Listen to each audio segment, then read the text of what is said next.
afternoon. My name is Beverly Franklin, Director of Marketing and Communications with MBH. And we are so excited to share that we had almost 800 of your realtor colleagues and other industry professionals register for our event today. So thank you all for being with us, and we're very excited to learn a lot about these form changes. So with 30 years under our belt, through the highs and the lows, MBH and District Title continue to be positioned for your success by leveraging our deep knowledge and expertise and providing educational offerings for you to support your growth. So a few examples of this are our semi-annual NVAR Form Changes webinar, which is today, and then also our full calendar of monthly CE, which was that bit that I told you earlier. Half of our classes are for credit in both Maryland and Virginia. Super awesome. And then my favorite, our Education Day in May.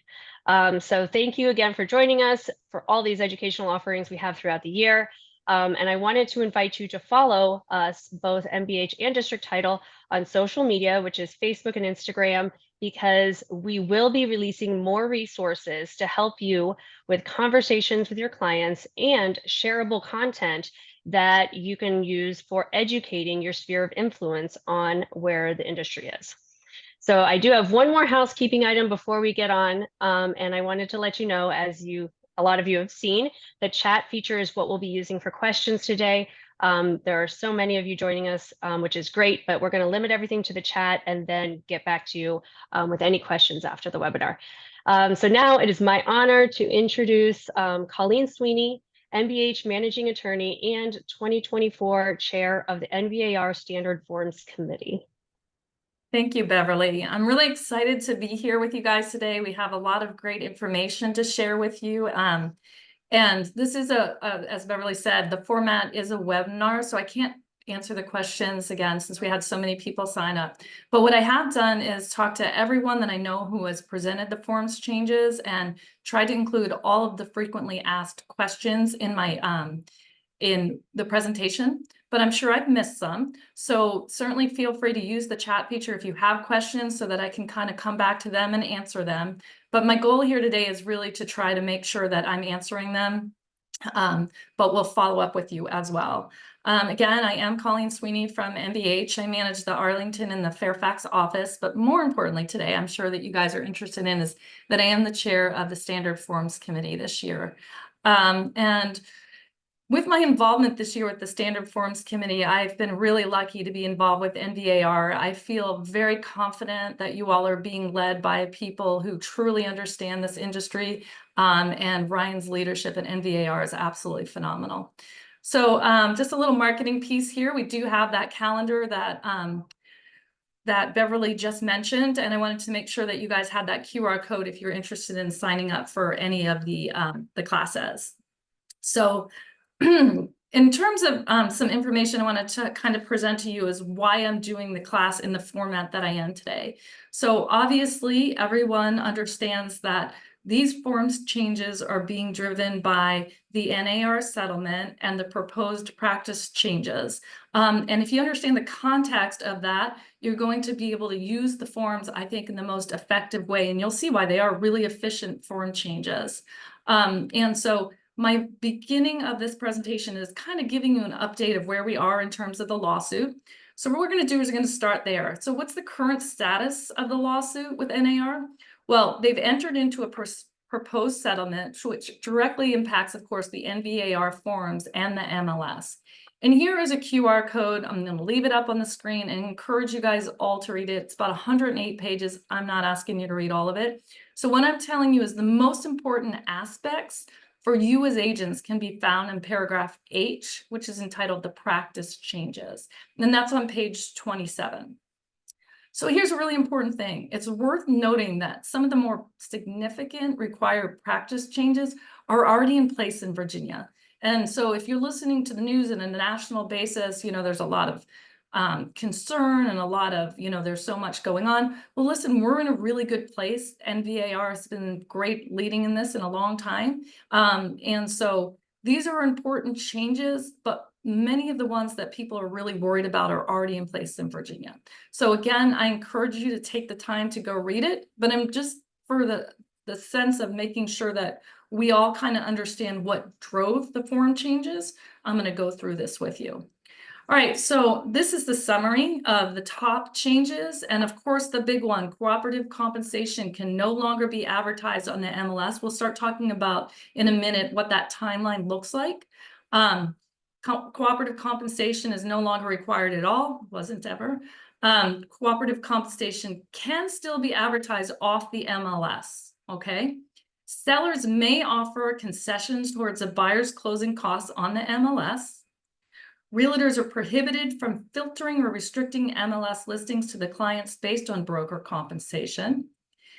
A written buyer-broker agreements are required before touring a property. Again, I'm reading this for you just, again, if you have a chance, don't go back and read it, but these are things that were already in this is from a global perspective, but that was already involved in Virginia. Realtors are prohibited from leaving compensation open-ended in their buyer-broker agreements. Let me tell you where this really is going to be important, and I want to just mention it early on. If your buyer is supposed to give you a certain percentage and the seller is offering more than that percentage, you cannot keep it per the settlement proposed practice changes. So that's something that we all talk about. It's really something that at a brokerage level, you all can decide if you think that you can then go and amend your agreements, but that's something that's really important to be aware of. You all as realtors are not allowed to say your services are free. Cooperative compensation must be conspicuously disclosed to the sellers in writing, and the seller must approve. And then the realtors must conspicuously disclose to prospective sellers and buyers that broker commissions are not set by law and are fully negotiable. This is a high-level summary, but these are going to be reflected in the forms. And what's important for you guys to know is you're covered when you use the NVAR forms in this perspective. All right, so let's talk about what's the impact of the NAR settlement. I keep getting this question, so I thought I would answer it right up front, okay? It brings an end to the lawsuit for the most part if this is accepted. The court will not have that final hearing until November, all right? But between now and the final hearing, the plaintiffs and other interested parties can kind of file objections and weigh in. And by other interested parties, read Department of Justice, okay? They do not feel from the information we have that this settlement goes far enough. And there's a reason I'm telling you that, and we're going to talk about that in a minute. But the financial implications, NAR is going to cover most of the settlement payments, but this is going to create new MLS rules, and more to come on that later. But this also is a reminder of how many industry partners are working together to try to implement these settlements. So here's the current estimated timeline. I can tell you I've been working on this presentation for a couple weeks and I've had to change this slide multiple times because the times are changing. Again, they were tied to filing of motions and that type of thing. June 18th, some action is required, but really the big date is August 17th. As of August 17th, there will not be a field in Bright MLS for that compensation, cooperative compensation, okay? So in terms of practice pointers, the NVAR form changes are going to go into effect on July 1st. And it's August 17th when a lot of this stuff is going to come into Bright. But the law changes in Virginia on July 1st. This keeps with the forms changes as normally are set forth as of July 1st. So keep in mind that these forms go live July 1st. Again, Bright is going to be rolling out their changes on a different timeline. Some of them went into effect yesterday, and then more in August 14th. And speaking to Bright's counsel is when they think that you're going to see the more significant time changes. So let's just talk about broker compensation, okay? And the NAR settlement. Here's what it says. NAR settlement technically continues to allow for 3 types of broker compensation. It's cooperative compensation. It's seller subsidy. And that can't be limited to or conditioned on the retention or payments to a cooperating broker or buyer's broker. The seller paid buyer agency compensation, which is not going to count towards the limit or limits, is what I think. That is a seller to buyer agent directly. Currently, the NVAR forms have cooperative compensation only. And before you say, well, there is seller subsidy, that's true. There is a seller subsidy line in the sales contract, but not in the listing agreement. All right, there's no mechanism for seller paid buyer agency compensation, but of course it could be negotiated in the for sale by owner language. All right, so NVAR had to make a determination, and one of the things they wanted to do is look at whether decoupling compensation made sense.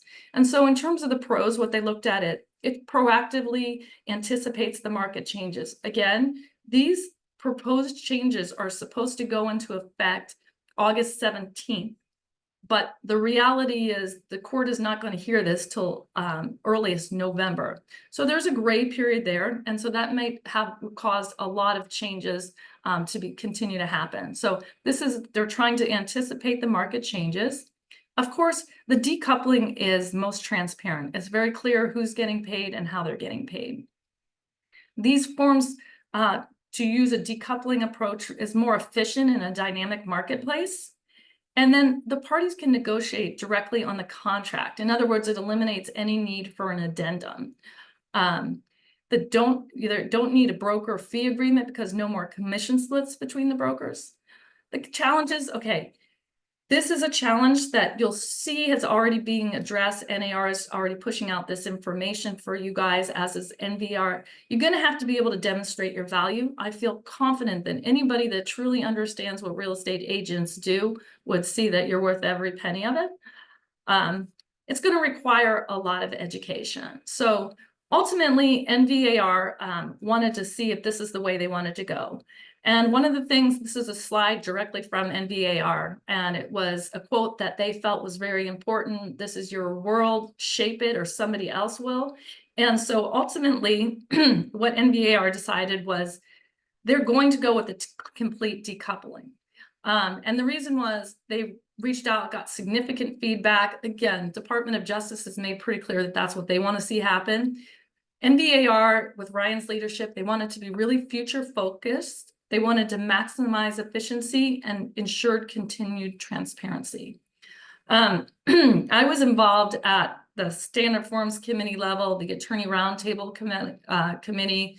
I was involved with the Board of Directors, and there was broker meetings. And I can tell you, in every single situation, after all of the information was presented, everyone came to the same conclusion that the form should adopt a complete decoupling of the broker compensation.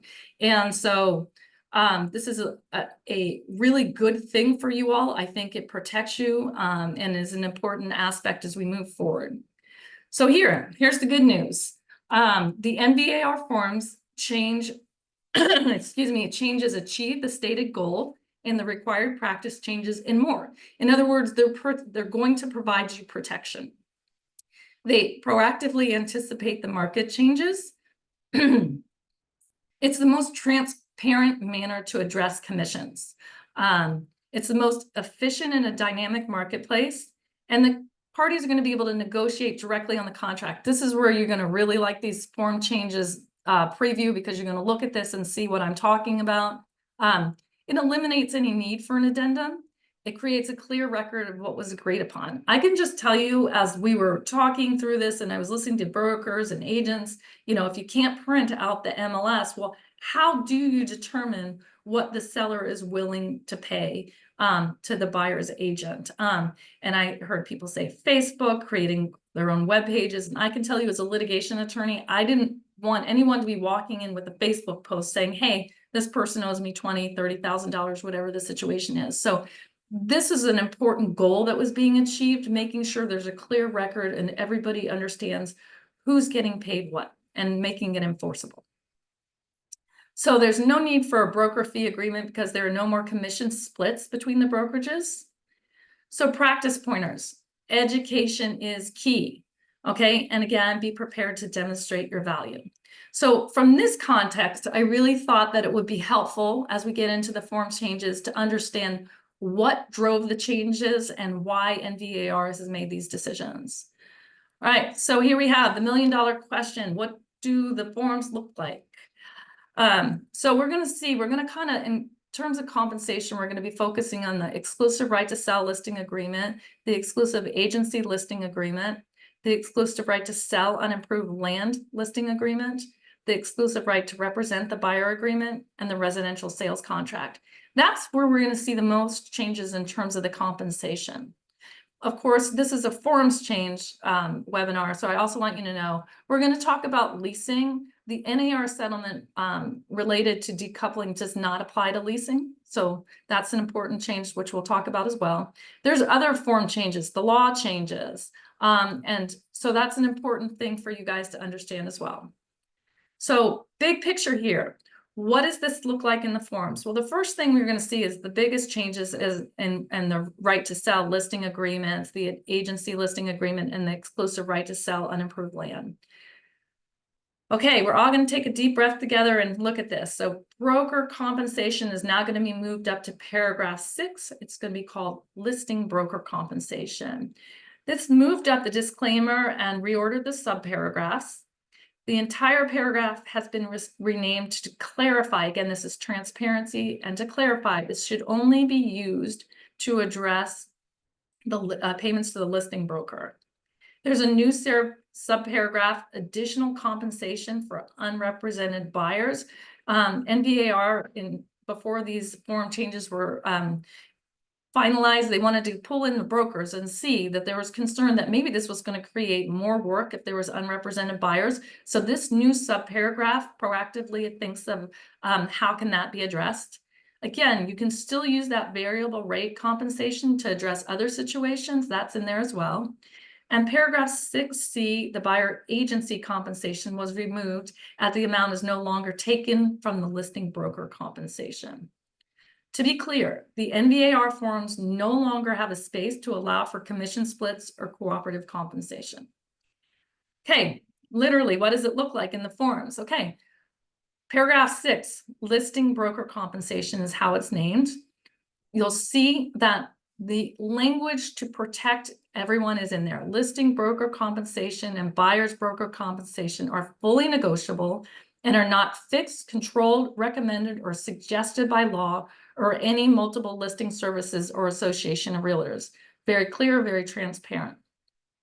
As I said, that additional listing broker compensation for unrepresented buyer is included in there to proactively address that type of situation. And then again, the variable rate compensation is also still available for other situations. So in terms of a practice pointer, listing broker compensation is earned upon a ready, willing, and able buyer, meaning that the residential sales contract has been ratified and all contingencies have been satisfied. If either party defaults, the broker compensation is still earned. You all are still getting protected, and that's an important aspect of this as well. So continuing on with the listing agreements, we're going to see a new paragraph 7. This is the seller paid buyer's broker compensation. Okay, this is optional as indicated by the checkbox. The seller pays the buyer's broker directly, again, decoupling. The current information is that this type of payment will avoid lender limits or interested party contributions for the portion of compensation. Okay, it's not taken from the listing broker compensation. It again addresses when the payments are going to be made upon settlement. And it's similar to the current practice. It's earned upon satisfaction of contingencies. If either party defaults, it's still going to be earned. And it clarifies the amount will ultimately be negotiated and determined by the residential sales contract terms. All right, practice pointers here. It's similar language to the buyer agency compensation. And the result is that the payment is at the seller's discretion. Seller can pay the buyer's broker directly.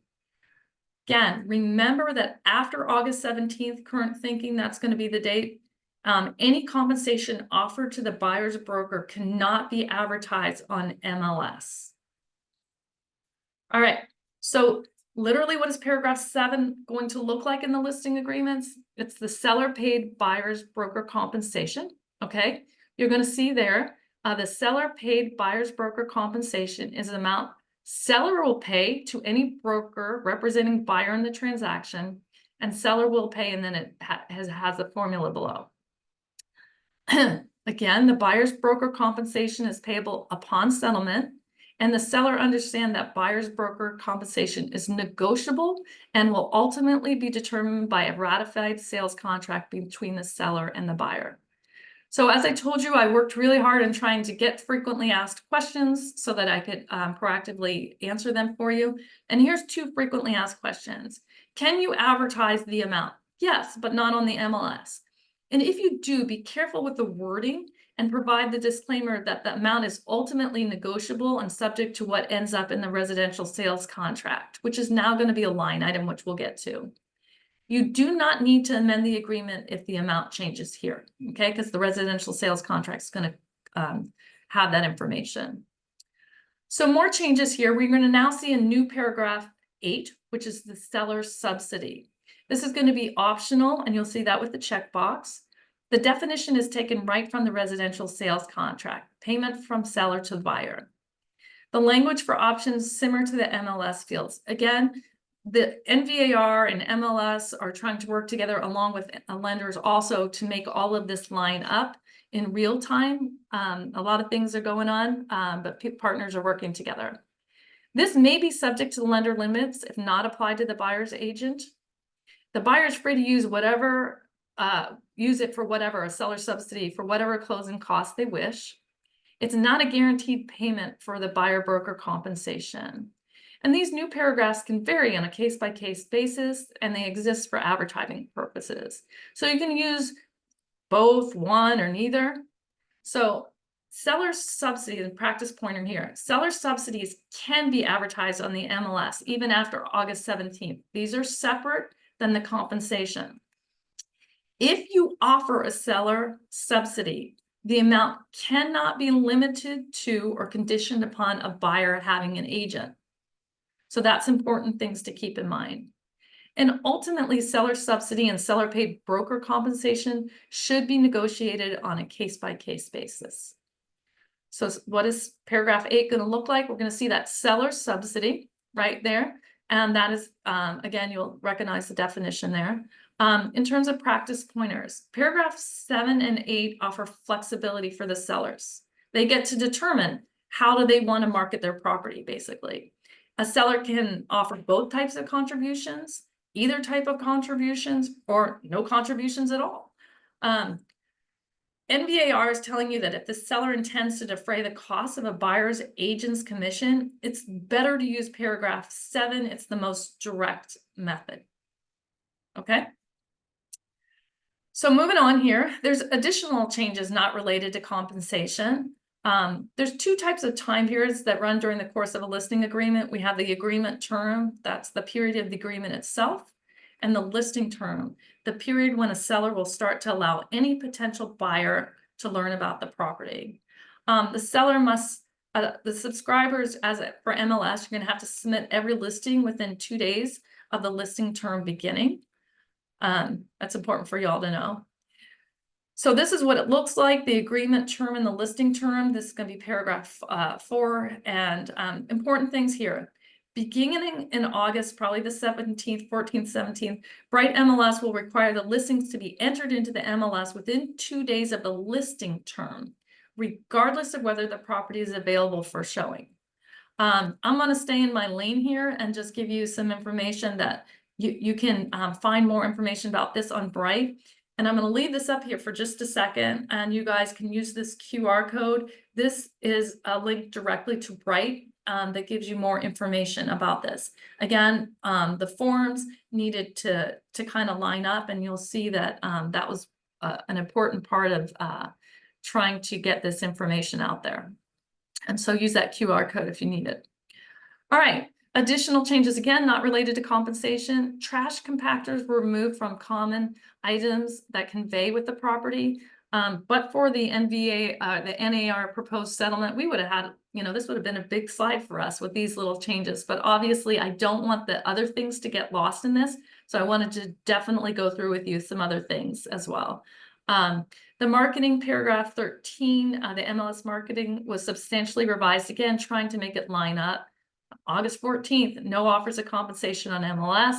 The new checkbox for sellers to authorize display of buyer's broker compensation. This is for third-party websites only, obviously other than the MLS.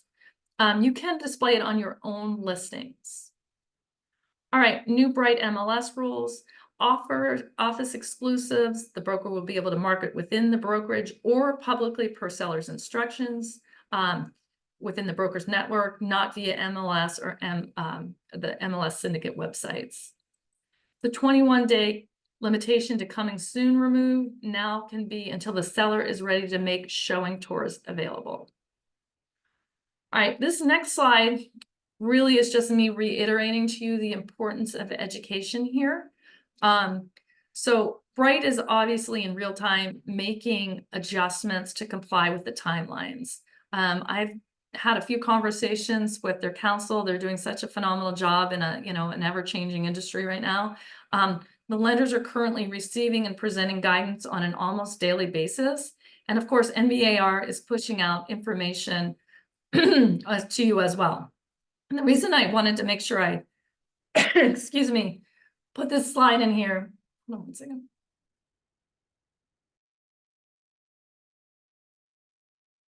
Sorry about that. Didn't want you guys to hear me cough. The reason we wanted to put this in here is I'm preparing this these slides, and look at this. Starting June 12th, we had changes with Bright, right? And then, as you guys probably heard, on June 11th, the VA is coming out with some guidance in terms of how the settlement is going to impact VA buyers and some changes that are going to be made. And so what I want to say to you all is you got to stay connected and you got to stay educated. And I'm going to say something that might be a little surprising. I'm teaching this webinar. NVAR has lots of people teaching forms changes in person also. I'm also teaching in person, but it's not a bad idea. Go hear this information from different sources. So make sure that it's connecting with you. But keep informed. The forms go live on July 1st, but this market is just, and this stuff is changing so quickly. In the last 2 days, we just see big changes there. All right, so the exclusive right to represent the buyer. This one, the compensation paragraph, is what we're focusing in on here. The disclaimers moved up. Again, transparency. The broker fee changed to buyer's broker compensation for consistency. Remove the line regarding excess compensation in accordance with the settlement. Again, this is a requirement of the settlement. If the seller is offering more than what you have in your representation agreement, that's something that you should discuss within your brokerage of how to handle that. The buyer's broker, you're going to have to articulate your value. I always think of it as, saying to somebody potentially, well, you think you can represent yourself, but maybe you even know how to use the home inspection contingency. But suppose you don't meet the timelines and you find out that there was a home inspection with a $60,000 crack in the foundation, but you didn't follow the contingency. This is what value you guys are bringing. This is obviously incredibly important, real life examples of how you have brought value. So that's something, come up with your stories, make sure you're articulating that. This is also adding directive language to the broker to request seller contributions. I will tell you part of this was before we got the VA guidance 2 days ago. So it's for VA first time or traditionally disadvantaged homebuyers, but it's to help you guys have the conversations that need to be had and be extracting information from your clients that help you find the perfect home for them. So, and then we ordered the sub paragraphs. So what does this look like? Okay, here's the compensation. Again, we're going to see that language that's there to protect you. The broker compensation is negotiable, not fixed. That's really important for you all. The buyer broker compensation is laid out there in terms of the effect of it. And here's what I was talking about. There's a checkbox there. The buyer will request, this is your buyer giving you guidance. Buyer will request seller contribution to broker compensation in the amount of a percentage or a gross in offers to purchase property. Buyer understands that seller contribution is negotiable and will ultimately be determined by a ratified sales contract between the buyer and seller. This is so important for you guys because it allows you to have that conversation and that dialogue. Again, like we talked about, what you have in here is important because you can't retain any additional compensation that exceeds what's in this agreement, okay? Again, you're going to note that checkbox for VA buyers who require financial assistance, or anybody who would require financial assistance, okay? The seller contribution can include seller subsidy and or seller paid buyer broker's compensation. Again, like I said, as I pointed out, June 11th, we got some additional guidance. But this is, again, it's a paragraph that is optional, but is a great talking point so you guys can clearly have demonstrated that you've had these conversations. All right, in terms of all forms, across all forms, the references to cooperating broker have been changed to buyer's broker or tenant's broker. Additionally, the legal boilerplate language has been updated throughout the forms to add important provisions regarding, first of all, conflicts of law and severability. Generally speaking, we see these in all contracts. They weren't in there, and so this has been added across the forms. The conflicts of law, it just says the interpretation of the contract will be governed by Virginia law. That's an important thing. So that's what that language is. You'll find it in that paragraph there in paragraph 30. Severability, most people ask me what this means. It just means if one paragraph is determined to be not valid, it doesn't invalidate the whole contract. The contract itself will continue to be enforceable. All right, so here's the big stuff. The residential sales contract and the sales contract for unimproved land. So paragraph 2, this is the big one, the price and financing. We're going to see a new line item was added for a seller payment towards buyer's brokerage compensation. The payment will deduct from the seller's proceeds and go exactly in the Alta and CD. The line allows for the seller and buyer to negotiate buyer's broker compensation directly as part of the contract. Again, this has a record. We're not taking Facebook posts out there to try to get you guys paid. Furthermore, language was added to clarify that the buyer's broker can enforce this provision against the seller using what's called a third-party beneficiary contract principles. I've taught this class a couple times, and I got very cool reception to this idea. And so it's a concept that's very legally complex. NVAR has specifically said they will take your calls on this if you have any questions about this. So any third-party beneficiary contract questions, make sure you address to them. The buyer broker does not have to initial or sign the contract, a question that has come up quite frequently, unless the amount in this line item is modified by the parties after ratification. So for those of you who haven't seen the actual form changes, here's what paragraph 2 is going to look like. We're going to see seller subsidy, again, seller subsidy to buyer, seller's net reduced by. And here's the big change. Seller's payment towards buyer's broker compensation. Again, the seller's net is reduced by, and of course you can fill in a dollar amount or a percentage. This obligation is enforceable by buyer's brokerage against seller and may be modified only by subsequent written agreement by buyer's brokerage. Okay, that's the third-party beneficiary aspect of this. But this creates a clear record what the buyer's brokerage is getting paid and how the seller is paying it. All right, more changes in the residential sales contract and the sales contract for unimproved land. There's a new definition for business days. This is important. It was added to the definitions paragraph also, and it applies to paragraph 3 for deposit and paragraph 4 for settlement. This allows buyers time to get the funds to the escrow agent in a timely manner. Because there's significant potential consequences if a EMD is not received. This aligns with if there's a holiday and somebody only had 3 days and the contract wasn't received before the weekend, to make sure that there's time for that payment to get to the escrow agent. All right, Resale Disclosure Act. I feel like this could have taken up, an entire seminar if we were in a different time period. So I really want to draw attention to the Resale Disclosure Act because it's a little complicated. And the Resale Disclosure Act, as of July 1st, has changes. The seller or their agents may request the resale certificate from the association. They have to deliver to the buyer or their agent. And the review period for the time frame is now to be negotiated by the parties. It defaults to 3 days if it's left blank. All right, I'm going to break this down for you in a couple different ways. I'm going to say it over and over again because it's complicated. Again, the law changes on July 1st. The intent, I always feel like it's helpful to understand. The intent of the legislature was to ensure that the delivery of the resale certificate could not be waived, all right? The law changes is, the law was further modified to allow parties to negotiate the time period for the buyer to cancel the contract after receiving the resale certificate. This allows the agents to obtain the resale and accept the resale certificate. If left blank, again, there's 3 days. Reminder, the seller must still deliver the resale certificate. The law was enacted to say you have to deliver the resale certificate.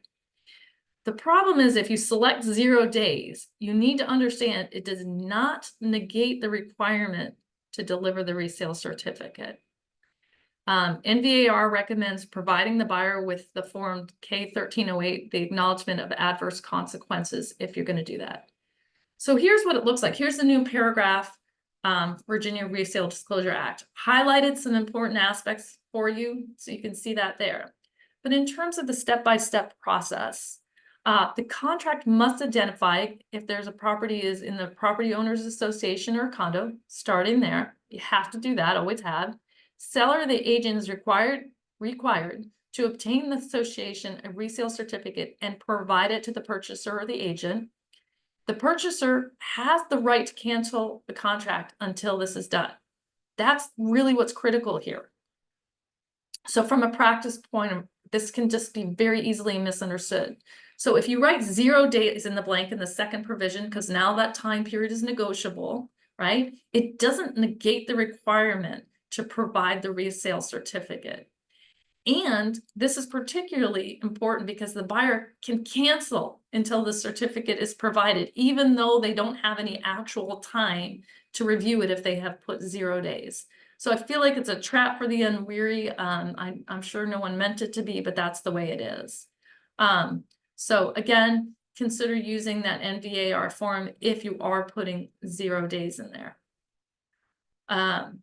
This is something that's going to just take a little bit of time. I think once everyone kind of wraps their head around it, it will be fine.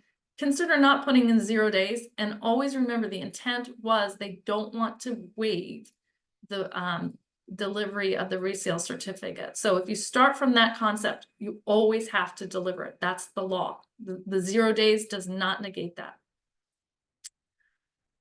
All right, some other forms changes overview.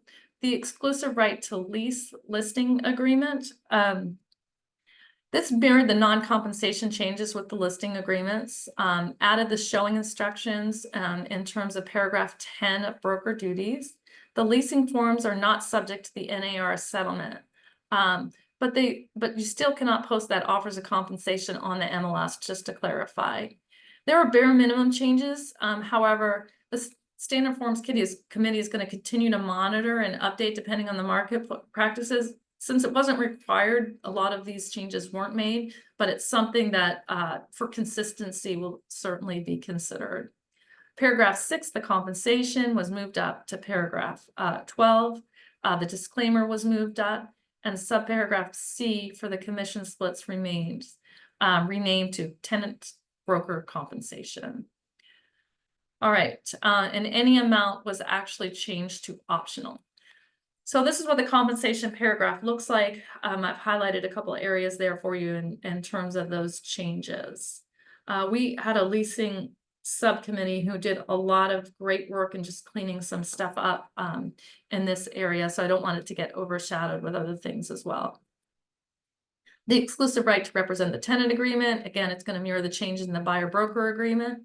The lease, so there's some changes for sure in the lease. The rent chart was really moved up. The new law, all fees must be in the chart or the addendum. There's some cosmetic changes, and the formula for prorated rent for consistency that had caused some problems. The page 2, the address, page 2, the address and notice liens were clarified. The landlord's move-in inspection information was clarified, and utilities paragraph was clarified. removed the lawn service and the security system. The fixtures, removed trash compactor. That was one that said no one was using. As is appliances is now as is items for consistency. And the tenant obligations were changed. The new obligations are now they have to change the refrigerator water filters. And clarify that tenant only responsible for pests if caused by them. Landlord is typically responsible. So the move out inspection was cleaned up, added other for case-by-case requirements, removed pre-agreed upon security deposit deduction paragraph. And there's some law changes here that are significant. Paragraph 5A, security deposit was updated. Fire casualty in paragraph 8 was. Paragraph 27, access and routine maintenance was made to be conform with the law. So this is an interesting one. The Service Members Civil Relief Act, Virginia's lease requirements were more stringent than the federal law, and down in Newport News, somebody challenged that. And so there was law changes related to that. You don't have to move more than 35 miles in the event that you're relocated. That's not a requirement to get out of the lease anymore because that's the law changes. Stop movement orders were also added. Paragraph 33, condemnation, there were some law changes. And Megan's Law disclosures were added and moved to the bottom, some disclosures. And then the cleaned up attachments added other. So here it is. There's a move out inspection paragraph just to give you a sense of, I'm a fan of redlining, as we call it, just so you can see that, like in paragraph C, where the refrigerator water was added to that. So this is what the new paragraph 17 is going to look like, obviously not redlined in the contracts. All right, airport impact overlay district disclosure. Notice that is a mouthful. Okay, so there was a new law that went into place, as you guys know, that in Loudoun County, they were requiring disclosure about the airport noise ordinances. And ultimately, the Virginia legislature did not like Loudoun County trying to tell them what to do there. And so that is no longer allowed. And so that form, as of July 1st, will no longer be used. Basically, the counties are prohibited from establishing or enforcing mandatory disclosures in residential real estate sales. So thanks to RPAC and your realtor advocacy, that was something that they had taken on. That, again, is not effective until July 1st. Another thing that you might want to be understand is removed the for sale by owner, the K1344, and the contingencies and clause addendum, because the compensation can now be negotiated and included in the residential sales contract. So no longer a reason for that. That goes right on paragraph 2. All right, I promise I'm getting to the end. There's some additional changes. Most of these are very administrative changes, and I don't want to take up too much of your time, but the broker representation agreement was amended because of the separate time periods and defining some new terms.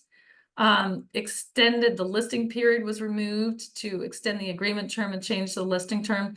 Again, a lot of people really want to know all of the changes. These are not nearly as significant. What you really want to be focusing in on is the changes in compensation. But in terms of making sure that we're providing you all of the information about what forms for changes, I'm just going through these as well. The rental application, there were some changes there. The property management agreement, I have them listed there. These are pretty simple changes, corrected some paragraph references. The Megan's Law disclosure, again, the purchaser was renamed to buyer. The link to the sex offender registry was updated. The escalation addendum, for the sentence at the bottom of the first paragraph, in this addendum, the term net is defined as the sale plus less all seller concession. And that what was added after that, and or payments towards a buyer's broker compensation, because this is now important as it relates to the way compensation is being changed. Sorry, my allergies today. The selling, we named the selling company to buyer's brokerage and seller agent or buyer's agent. Total concessions and now seller subsidies to align with the sales contract. And then again, a line was added for seller paid buyer's broker compensation. Another couple of changes: the seller's estimated cost of settlement changed, the home inspection and radon changed, the short sale addendum contract. None of this is significant. These are just cleanup changes. Again, most of this is changes because of the way the compensation has to be added. So broker compensation is terminology it's being used. Extension review period, again, because of the Resale Disclosure Act, information was added, in this case with just Virginia code. Understanding your rights under the Resale Disclosure Act, again, the law changed, so those are the changes there. And again, these are all simple changes, but just so you're aware of them. And the buyer offer cover sheet optional, and a line was added for seller payment towards buyer's brokerage compensation. All right, this is a forms change class, but I also wanted to give you some information about the laws that change that are significant to you. Your CE credit hours are changing. The total amount your CE credits are required for renewal don't change. It's just the categories that are going to change. Okay, it reallocates 3 CE credits needed during licensing renewal from the elective category to the mandatory category for both brokers and salespersons.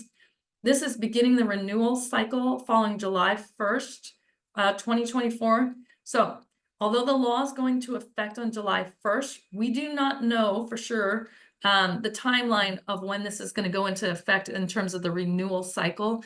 DPOR is going to be your best resource for this. As I was speaking with NVAR about this, at this point, as far as I knew, this was yesterday, we're not exactly sure when that's going to happen. In terms of licensing, real estate license is now required for wholesalers. There's easier reciprocity between the states.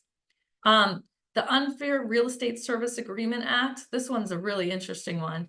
It prohibits brokerage agreements from running with the land, finding future owners, and creating a lien or encumbrance on property. Short-term rentals, there were some loosened local restrictions. Lots of law changes. I could go on for them for quite some time, but I tried to pull out the ones that I felt were the most relevant for you guys at this point. So one other thing I wanted to pass along, I've had the opportunity to work with Bright's counsel and talk with them, and he suggested that it would be fine if I continue to share these slides as I already have. These are the new MLS rules. In terms of what you can't and you can do. These are important, keeping in line with the NVAR changes and also the NAR proposed settlement. I'm leaving this on the screen so you guys can take a screenshot of it if you want. And I'm going to pass along one other piece of information that I think is really important for you, that Bright has let us know that after settlement, you're going to be able to go in and include in Bright MLS the compensation that was paid. And it's my understanding, hopefully, that they're going to break it down to both the listing agent and the selling agent. This is going to be really important for you guys as you move forward, so you can go back to your clients and give them a realistic look at what happens, you know, when agents are paid and when there's potential money being offered for them. So this is the first part of what the new MLS rules look like. And now this is the next part of it and how it's going to look. So at this point, what I want you to know is education is key. You're going to have to keep checking in. NVAR is doing a great job of pushing information out on their website. You will find that NAR is also pushing information out, and you have to be ready to have these conversations with buyers and sellers, because unfortunately what we know is what they're hearing on the news is not consistent with what is actually happening both in this area but in general. And so hopefully you guys have had a chance to take a picture of that if you wanted. And I just kind of want to end it with this, which is we're all in this together. And I wanted to make sure that you know that we're all here as resources. Remember that NAR, NVAR, and MBH have you covered. It's time to pivot, not panic. We we're all going to work through this. If you really go through and look at these changes, they're not only for the better, you're going to get used to them and you're going to see they create a clear record. And this is a really good way to make sure you're going to get paid. You want to stay updated on the NAR settlement and the NVAR form changes. And here's a code that will take you directly to NVAR's webpage because they're constantly updating things when new resources come out. And so, of course, MBH is here to support you with your questions and your settlements. My information is here. I hope that I was able to provide you guys a great overview, but continue to educate yourself and reach out if you have any questions. Thank you so much, Colleen. Thank you to everyone who joined us, and remember to follow us along on Instagram and on Facebook for more upcoming resources and shareable content for your sphere of influence. So we will see you soon, and I will be sending out the recording as well as the summary to everyone. Thank you. Thank you.